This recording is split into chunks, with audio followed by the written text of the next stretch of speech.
ಸಿದ್ದರಾಮಯ್ಯನವರ ಬಜೆಟ್ ಅನ್ನ ಬಿಜೆಪಿ ಶಾಸಕ ಕೊಂಡಾಡಿದ್ದಾರೆ.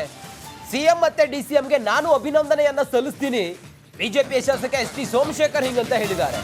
ನನ್ನ ಕ್ಷೇತ್ರದಲ್ಲಿ 5 ಕಸದ ಘಟಕಗಳಿದ್ದವು. ಬೆಂಗಳೂರಿಂದ ಹೊರಗೆ ಹಾಕೋಕೆ ಕಸ ಸಂಸ್ಕರಣಾ ಘಟಕ.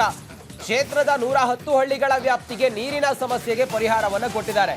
ಹಂಗಾಗಿ ಈ ಬಜೆಟ್ ಅನ್ನ ನಾನು ಮುಕ್ತ ಕಂಠದಿಂದ ಹಾಡಿ ಹೊಗಳ್ತೀನಿ ಅಂತೇಳಿ ಹೇಳಿದ್ದಾರೆ ಬಿಜೆಪಿಯ ಶಾಸಕ ಎಸ್ ಟಿ ಸೋಮಶೇಖರ್ ಅವರು ಬಿಜೆಪಿಯಿಂದ ಒಂದು ಹೆಜ್ಜೆ ಹೊರಗಡೆ ಇಟ್ಟು ಕಾಂಗ್ರೆಸ್ಗೆ ಹೋಗೇ ಬಿಡ್ತಾರೆ ಅನ್ನುವ ಚರ್ಚೆಗಳೆಲ್ಲವೂ ಕೂಡ ಇದ್ದಾವೆ. ಅಂತ ಸಮಯದಲ್ಲೇ ಅವರು ಸಿದ್ದರಾಮಯ್ಯನವರ ಪರವಾಗಿ ಮಾತಾಡೋದು, ಕಾಂಗ್ರೆಸ್ ಪರವಾಗಿ ಮಾತಾಡೋದು, ಬಿಜೆಪಿಗೆ ಇರುಸು ಮುರುಸು ಆಗೋ ರೀತಿಯಾಗೆಲ್ಲ ಮಾತಾಡೋದನ್ನ ನಾವು ನೋಡಿದ್ದೀವಿ.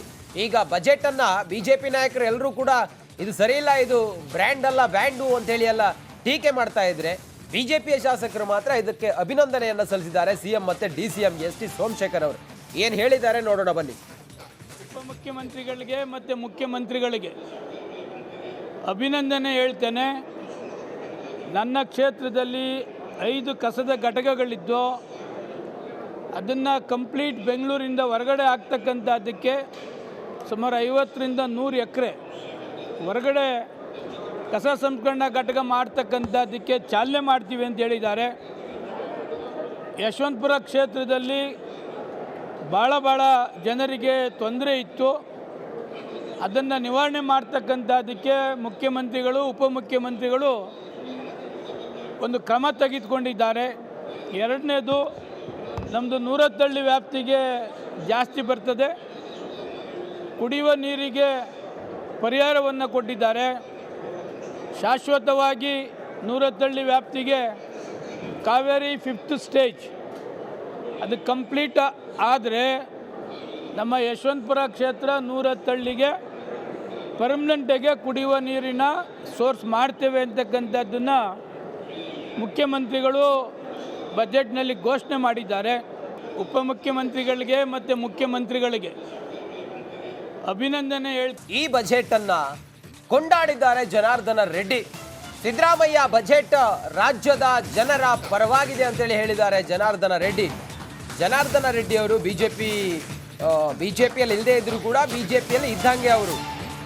ಈಗ ಸಿದ್ದರಾಮಯ್ಯನವರನ್ನ ಈ ಬಜೆಟ್ ಮಂಡಿಸಿದ್ದಕ್ಕೆ, ಈ ಬಜೆಟ್ನ ವಿಚಾರಗಳನ್ನ ಅಥವಾ ಬಜೆಟ್ ಜನರ ಪರವಾಗಿದೆ, ಇದು ಜನರಿಗೆ ಅನುಕೂಲ ಆಗಿದೆ, ಮುಂದಿನ ದಿನಗಳಲ್ಲಿ ಅಭಿವೃದ್ಧಿ ಆಗುತ್ತೆ ಕರ್ನಾಟಕ ಅನ್ನೋ ರೀತಿಯಲ್ಲಿ ಮಾತಾಡಿದ್ದಾರೆ. ಸಿದ್ದರಾಮಯ್ಯ ಅವರ ಬಜೆಟ್ ಅನ್ನ ಜನಾರ್ದನ್ ರೆಡ್ಡಿ ಕೊಂಡಾಡಿದ್ದಾರೆ. ಸಿದ್ದರಾಮಯ್ಯ ಬಜೆಟ್ ರಾಜ್ಯದ ಜನರ ಪರವಾಗಿದೆ ಅಂತ ಹೇಳಿ ಜನಾರ್ದನ್ ರೆಡ್ಡಿ ಹೇಳಿದ್ದಾರೆ. ಏನು ಹೇಳಿದ್ದಾರೆ ಕೇಳೋಣ ಬನ್ನಿ. ಬಜೆಟ್ ಇರುವಂಥ ಇಡೀ ಕರ್ನಾಟಕ ರಾಜ್ಯದ ಹಿತದೃಷ್ಟಿಯಿಂದ ಅವರು ಏನು ಘೋಷಣೆ ಮಾಡಿದ್ದಾರೆ, ಬಜೆಟಲ್ಲಿರುವಂಥ ಎಲ್ಲ ಅಂಶಗಳು ಕೂಡ ರಾಜ್ಯದ ಪರವಾಗಿ, ರಾಜ್ಯದ ಜನರ ಪರವಾಗಿ ಇದೆ ಅನ್ನುವಂಥದ್ದು ನನ್ನ ಭಾವನೆ. ಅದರಲ್ಲೂ ವಿಶೇಷವಾಗಿ ಇವತ್ತೇನು ಇಡೀ ನಮ್ಮ ಕರ್ನಾಟಕ ರಾಜ್ಯದ ನನ್ನ ಗಂಗಾವತಿ ವಿಧಾನಸಭಾ ಕ್ಷೇತ್ರದ ಅಂಜನಾದ್ರಿ ಒಂದು ವಿಷಯಕ್ಕೆ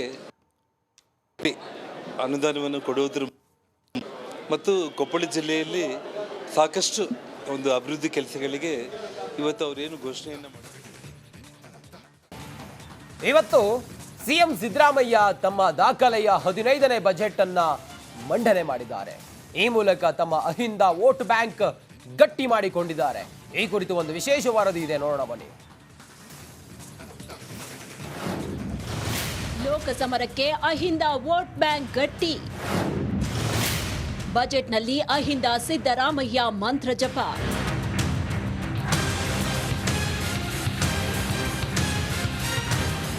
ಇವತ್ತು ಸಿಎಂ ಸಿದ್ದರಾಮಯ್ಯ ತಮ್ಮ 2ನೇ ಅವಧಿಯ 15ನೇ ಬಜೆಟ್ ಮಂಡನೆ ಮಾಡಿದ್ದಾರೆ.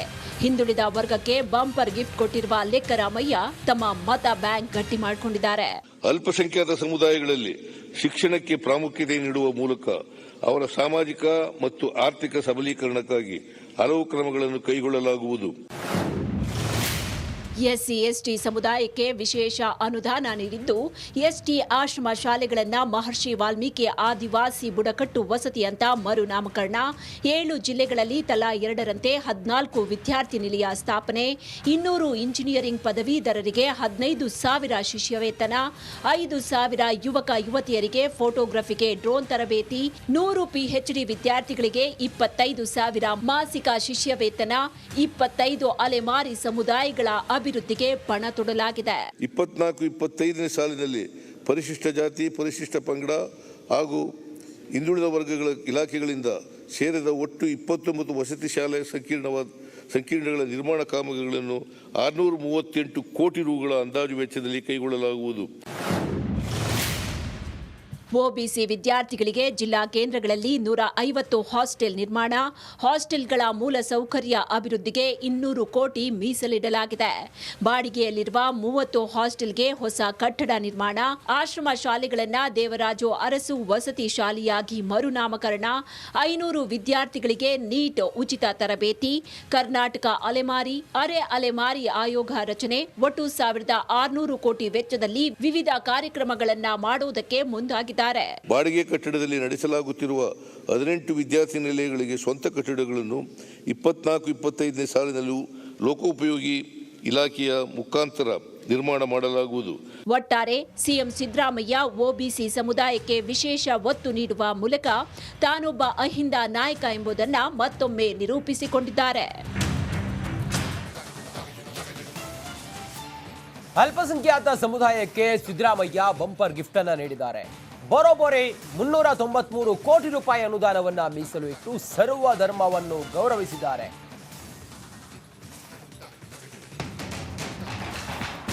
ಮುಖ್ಯಮಂತ್ರಿ ಸಿದ್ದರಾಮಯ್ಯ ರಾಜ್ಯದ 15ನೇ ಆಯವ್ಯಯ ಮಂಡಿಸಿದ್ದು ಅಲ್ಪಸಂಖ್ಯಾತ ಸಮುದಾಯಕ್ಕೆ ಭರ್ಜರಿ ಕೊಡುಗೆಗಳನ್ನು ಘೋಷಣೆ ಮಾಡಿದ್ದಾರೆ. ಈ ಮೂಲಕ ತಮ್ಮ ಅಲ್ಪಸಂಖ್ಯಾತ ಓಲೈಕೆಯ ರಾಜಕಾರಣವನ್ನು ಮತ್ತೆ ಮುಂದುವರೆಸಿದ್ದಾರೆ. ಅಲ್ಪಸಂಖ್ಯಾತರಿಗೆ ಬಂಪರ್, ವಕ್ಫ್ ಆಸ್ತಿ ಅಭಿವೃದ್ಧಿಗೆ 100 ಕೋಟಿ ಮೀಸಲು, ಕ್ರಿಶ್ಚಿಯನ್ ಸಮುದಾಯದ ಅಭಿವೃದ್ಧಿಗೆ 200 ಕೋಟಿ, ಮಂಗಳೂರು ಹಜ್ ಭವನ ಅಭಿವೃದ್ಧಿಗೆ 10 ಕೋಟಿ, ಅಲ್ಪಸಂಖ್ಯಾತರ ಸಣ್ಣ ಕೈಗಾರಿಕೆಗೆ ಕಡಿಮೆ ಬಡ್ಡಿಗೆ ಸಾಲ, 10 ಕೋಟಿವರೆಗೆ 6% ಶೇಕಡಾ ಬಡ್ಡಿ ದರದಲ್ಲಿ ಸಾಲ ಯೋಜನೆ, ಮುಸ್ಲಿಂ ಮಹಿಳಾ ಸ್ವಸಹಾಯ ಗುಂಪುಗಳಿಗೆ 10 ಕೋಟಿ ರೂಪಾಯಿ, 100 ಹೊಸ ಮೌಲಾನಾ ಆಜಾದ್ ಶಾಲೆಗಳು, ಧಾರ್ಮಿಕ ಸ್ಥಳಗಳ ಮೂಲ ಸೌಕರ್ಯಕ್ಕೆ 20 ಕೋಟಿ ರೂಪಾಯಿ, ಜೈನ ಧಾರ್ಮಿಕ ಸ್ಥಳಗಳ ಅಭಿವೃದ್ಧಿಗೆ 50 ಕೋಟಿ ರೂಪಾಯಿ. ಹೀಗೆ ನೀಡುವುದರ ಮೂಲಕ ತುಷ್ಟೀಕರಣ ನೀತಿಯನ್ನ ಸಿಎಂ ಸಿದ್ದರಾಮಯ್ಯ ಮಾಡಿದ್ದಾರೆ. ನರ್ಸಿಂಗ್ ವ್ಯಾಸಂಗ ಮಾಡುತ್ತಿರುವ ಅಲ್ಪಸಂಖ್ಯಾತ ವಿದ್ಯಾರ್ಥಿಗಳಿಗೆ ಶುಲ್ಕ ಭರಿಸುವ ಯೋಜನೆ ಮತ್ತೆ ಆರಂಭ ಮಾಡಲಾಗಿದೆ. ರಾಜ್ಯದಲ್ಲಿರುವ ಸಿಖ್ ಲಿಗಾರ್ ಸಮುದಾಯದವರ ಆರ್ಥಿಕ ಸಬಲೀಕರಣಕ್ಕಾಗಿ ಹೊಸ ಯೋಜನೆಗೆ 2 ಕೋಟಿ ಅನುದಾನ, ಬೀದರ್ನಲ್ಲಿ ಶ್ರೀ ನಾನಕ್ ಝೀರಾ ಸಾಹೇಬ್ ಗುರುದ್ವಾರ ಅಭಿವೃದ್ಧಿಗೆ 1 ಕೋಟಿ ಹಣ ಮೀಸಲಿಟ್ಟಿದ್ದಾರೆ. ಗ್ಯಾರಂಟಿಗಳನ್ನ ಮಾತಿಗೂ ವಿಪಕ್ಷಗಳು ಟೀಕೆ ಮಾಡ್ತಾ ಇದ್ವು. ವಿಪಕ್ಷಗಳಿಗೆ ಸಿದ್ದರಾಮಯ್ಯನವರು ಈಗ ತಿರುಗೇಟನ್ನ ಕೊಟ್ಟಿದ್ದಾರೆ. ಕಾಮಾಲೆ ಕಣ್ಣಿಗೆ ಕಾಣೋದೆಲ್ಲವೂ ಕೂಡ ಹಳದಿನೇ ಅಂತೇಳಿ ಹೇಳಿದ್ದಾರೆ ಸಿದ್ದರಾಮಯ್ಯ. ವಸ್ತು ಸ್ಥಿತಿಯನ್ನ ಹೇಳಿದ್ರೆ ಅವರಿಗೆ ಅರಗಿಸಿಕೊಳ್ಳೋದಕ್ಕಾಗಲ್ಲ, ನುಂಗಲಾರದ ತುತ್ತು ಅವರಿಗೆ. ಸತ್ಯ ಹೇಳಿದ್ರೆ ಬಿಜೆಪಿ ನಾಯಕರಿಗೆ ತಡೆದುಕೊಳ್ಳೋದಕ್ಕೆ ಆಗಲ್ಲ ಅಂತೇಳಿ ಹೇಳಿದ್ದಾರೆ ಸಿದ್ದರಾಮಯ್ಯನವರು. ಮಾತಿಗೂ ಕೂಡ ಕಾಂಗ್ರೆಸ್ನ ಜನಪ್ರಿಯ 5 ಗ್ಯಾರಂಟಿ ಯೋಜನೆಗಳ ಬಗ್ಗೆ ವಿಪಕ್ಷ ನಾಯಕರುಗಳು, ಅದರಲ್ಲೂ ಕೂಡ ಬಿಜೆಪಿ ಮತ್ತೆ ಜೆಡಿಎಸ್ನ ನಾಯಕರುಗಳು ಟೀಕೆ ಮಾಡ್ತಾನೆ ಇದ್ರು. ರಾಜ್ಯದ ಬೊಕ್ಕಸವನ್ನ ಈ ಗ್ಯಾರಂಟಿ ಯೋಜನೆ ಹೆಸರಿನಲ್ಲಿ ಇವರು ಬರಿದು ಮಾಡಿದ್ದಾರೆ ಅಂತೇಳಿ ಹೇಳ್ತಾ ಇದ್ರು. ಈಗ ಎಲ್ಲ ಟೀಕೆಗಳಿಗೂ ಕೂಡ ಸಿದ್ದರಾಮಯ್ಯನವರು ಪ್ರತಿಕ್ರಿಯೆ ಕೊಟ್ಟಿದ್ದಾರೆ, ಕೌಂಟರ್ ಕೊಟ್ಟಿದ್ದಾರೆ.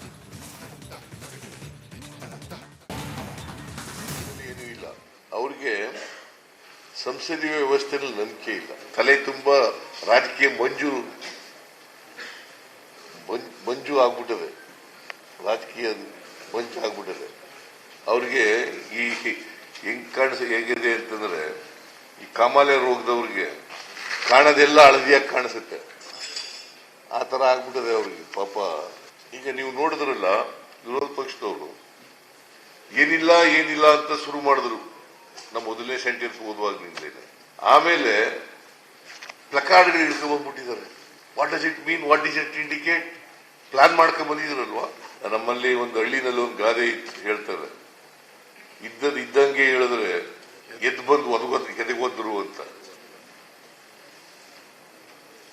ಇದ್ದಂಗೆ ಹೇಳಿದ್ರೆ ಎದ್ದು ಬಂದು ಎದೆಗೊದ್ರು ಅಂತ ಒಂದು ಗಾದೆ ಹಳ್ಳಿನಲ್ಲಿ. ಸತ್ಯ ಹೇಳಿದ್ರೆ ಅವ್ರಿಗೆ ತಡ್ಕೊಳಕ್ಕಾಗಲ್ಲ ಪಾಪ, ಸತ್ಯ ಹೇಳಿದ್ರೆ ತಡ್ಕೊಳಕ್ಕಾಗಲ್ಲ. ಅಲ್ಲಿ ಕೇಳಬೇಕಾಗಿತ್ತು ಪಾರ್ಲಿಮೆಂಟ್ ನಲ್ಲಿ. ನಾನು ಇವ್ರು ನೋಡಿದೆ ಟಿವಿನಲ್ಲಿ, ಕೋಲಾರದ MP 5 ವರ್ಷದಲ್ಲಿ ಒಂದಿನ ಪಾರ್ಲಿಮೆಂಟ್ ನಲ್ಲಿ ಮಾತಾಡಿದಾರ? ಹೇಳಿ ನೀವೇ. ಅವರು MP ಆಗ್ಲಿಕ್ಕೆ ಲಾಯಕ ನಾಲಾಯಕ? ಬ್ರ್ಯಾಂಡ್ ಬೆಂಗಳೂರು ಹೆಸರಲ್ಲಿ ಇವರು ಕೊಲ್ಲುತ್ತಿದ್ದಾರೆ. ಬೆಂಗಳೂರು ಜನರು ಬದುಕು ಇವತ್ತು ನರಕ ಆಗಿದೆ. ಬ್ರ್ಯಾಂಡ್ ಬೆಂಗಳೂರು ಅಲ್ಲ, ಬ್ಯಾಡ್ ಬೆಂಗಳೂರು ಅಂತೇಳಿ ಹೇಳಿದ್ದಾರೆ ಬಿಜೆಪಿ.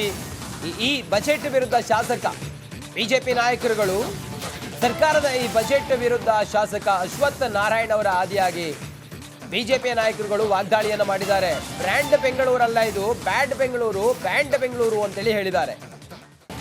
ಬಜೆಟ್ ವಿರುದ್ಧ ಶಾಸಕ ಅಶ್ವಥ್ ನಾರಾಯಣ್ ಅವರು ಕಿಡಿಕಾರಿರೋದು, ವಾಗ್ದಾಳಿ ಮಾಡಿರೋದು. ಬೆಂಗಳೂರಿಗೋಸ್ಕರ ಇಷ್ಟು ಬಜೆಟ್ನಲ್ಲಿ ನಾವು ಹಣವನ್ನು ಮೀಸಲಿಟ್ಟಿದ್ದೀವಿ ಅಂತ ಹೇಳಿ ಇವತ್ತೇನು ಹೇಳಿದ್ರು, ಅದಕ್ಕೆ ಅಶ್ವಥ್ ನಾರಾಯಣ್ ಅವರು ಶಾಸಕರು ಪ್ರತಿಕ್ರಿಯೆ ಕೊಟ್ಟಿದ್ದಾರೆ. ಬೆಂಗಳೂರು ಜನನ ಬದುಕನ್ನು ನರಕ ಮಾಡಿರುವಂಥ ಸರ್ಕಾರ ಅಂದರೆ ಅದು ಸನ್ಮಾನ್ಯ ಸಿದ್ದರಾಮಯ್ಯನವರು. ಬ್ರ್ಯಾಂಡು ಇಲ್ಲ, ಬರೀ ಬ್ಯಾಂಡ್ ಬಾರಿಸಲಿಕ್ಕೆ ಇವತ್ತು ಮಾಡಿರುವಂಥ ಪ್ರಯತ್ನ, ಬ್ಯಾಡ್ ಬೆಂಗಳೂರು ಮಾಡೋಕ್ಕೆ ಮಾಡಿರುವಂಥ ಪ್ರಯತ್ನವೇ ಇವತ್ತಿನ ಈ ಕಾಂಗ್ರೆಸ್ ಸರ್ಕಾರದ ಕೆಲಸವಾಗಿದೆ. ಬೆಂಗಳೂರು ಜನನ ಬದುಕನ್ನು ನರಕ ಮಾಡಿರುವಂಥ ಸರ್ಕಾರ ಅಂದರೆ ಅದು ಸನ್ಮಾನ್ಯ ಸಿದ್ದರಾಮಯ್ಯನವರು. ಬ್ರ್ಯಾಂಡು ಇಲ್ಲ, ಬರೀ ಬ್ಯಾಂಡ್ ಬಾರಿಸಲಿಕ್ಕೆ ಇವತ್ತು ಮಾಡಿರುವಂಥ ಪ್ರಯತ್ನ, ಬ್ಯಾಡ್ ಬೆಂಗಳೂರು ಮಾಡೋಕ್ಕೆ ಮಾಡಿರುವಂಥ ಪ್ರಯತ್ನವೇ ಇವತ್ತಿನ ಈ ಕಾಂಗ್ರೆಸ್ ಸರ್ಕಾರದ ಕೆಲಸವಾಗಿದೆ.